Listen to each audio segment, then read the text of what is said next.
ராதே கிருஷ்ணா. சின்ன சின்ன டிப்ஸு சிலர் கேட்டதுக்கு ஏற்ற மாதிரி இப்போ ஷேர் பண்ணுறோம். அதாவது சிக்கனமாக இருக்கணும் அப்படின்னு ஒரு ஷார்ட்ஸ் போட்டோம் இன்றைய சூழ்நிலையில்.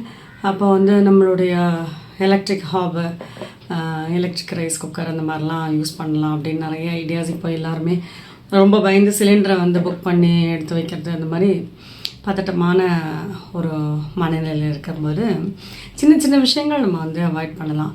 அதாவது உடனடியாக சமைக்கும் பொழுது உட்காந்து காய்கள் கட் பண்ணிட்டு இருக்காங்க, முன்னாடியே காயெல்லாம் கட் பண்ணி வச்சு.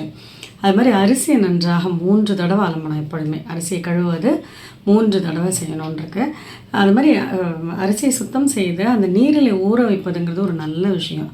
அதை ஊற வைக்கும்போது சீக்கிரமாக வேகும், நல்ல அழகாக பெருகும், மலர்ந்து வரும். அரிசி பருப்பு எல்லா பருப்பும் எப்பொழுதுமே ஊற வைத்து தான் சமைக்க வேண்டாம். அதே போல் மில்லட்ஸு, தானிய வகைகளும் ஊற வைத்து தான் சமைக்க வேண்டாம். அப்போ ஊற வைக்கிறது, கட் பண்ணி வைக்கிறது, அதுக்கப்புறம் ரொம்ப கன்சியூம் பண்ணாமல், ரொம்ப எண்ணெயெல்லாம் விட்டு சிம்மில் வச்சு பண்ணாமல் அதெல்லாம் அவாய்ட் பண்ணுறது. அதெல்லாம் விட பெஸ்ட்டு என்ன தெரியுமா? சாலட்ஸ். இந்த வெயில் காலத்துக்கு குக்கும்பராக இருக்கட்டும், டொமேட்டோ, தக்காளி, வெங்காயம் அதெல்லாம் போட்டு சாலட்ஸு, ஈவன் ஸ்ப்ரவுட்ஸு, இயற்கை உணவுகளை உண்பதுங்கிறது இன்றைக்கேன்னு இல்லை, இந்த மாதிரி சூழ்நிலையில் எப்பொழுதுமே நல்லது. ரொம்ப சமைச்சு சாப்பிடாம அவலை அழகாக நன்றாக கழுவி சுத்தம் செய்து ஊற வைத்து அதிலே தேங்காய், சக்கரை போடக்கூடாது, அஃப்கோர்ஸ் வெல்லம் போட்டு சாப்பிடலாம், இல்லை வெறும் தேங்காய் போட்டு, இல்லை அதை தாளித்து கொட்டி.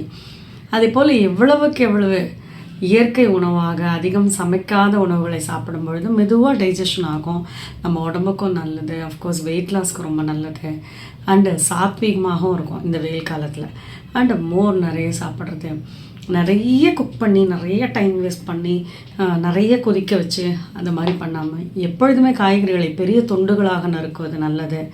அது மாதிரி இந்த ஸ்டீமர் மாதிரி, அதாவது அட் அ டைம்லேயே 3 விஷயங்களும் வேக வச்சு எடுக்கிற மாதிரி, அந்த மாதிரி அடுக்கடுக்கான இருக்கின்ற குக்கர்ஸ் யூஸ் பண்ணுறது எல்லாமே ரொம்ப விசேஷம். ஏன்னா அதெல்லாம் சேவ் பண்ணும் நமக்கு.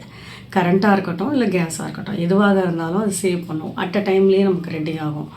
அதனால் இந்த விஷயங்கள் எல்லாம் அது மாதிரி சிம்மில் வச்சு பண்ணும்பொழுது, பச்சை காய்கறிகள் எல்லாம் டக்குன்னு எடுத்து ரொம்ப ஹீட்டில் வச்சு பண்ணாமல் கொஞ்சம் சிம்மில் வச்சு பண்ணி ஆஃப் பண்ணிட்டீங்கன்னா அது அப்படியே இருக்கும். ஈவன் மண் சட்டியெல்லாம் யூஸ் பண்ணும்பொழுது அதில் ஹீட் அப்படியே இருக்கிறதுனால ஒரு பாதி வெந்தப்புறமே நீங்கள் ஆஃப் பண்ணி அதை டக்குன்னு மூடி வச்சிட்டிங்கன்னா அது சாஃப்டாக இருக்கும். அந்த மண் சட்டியில் பண்ணுறது அவ்வளோ ஒரு நல்ல விசேஷமான விஷயம். வெறும் மோர் சாதம் ஊறுகாய் சாப்பிட்றதுலாம் கூடாது.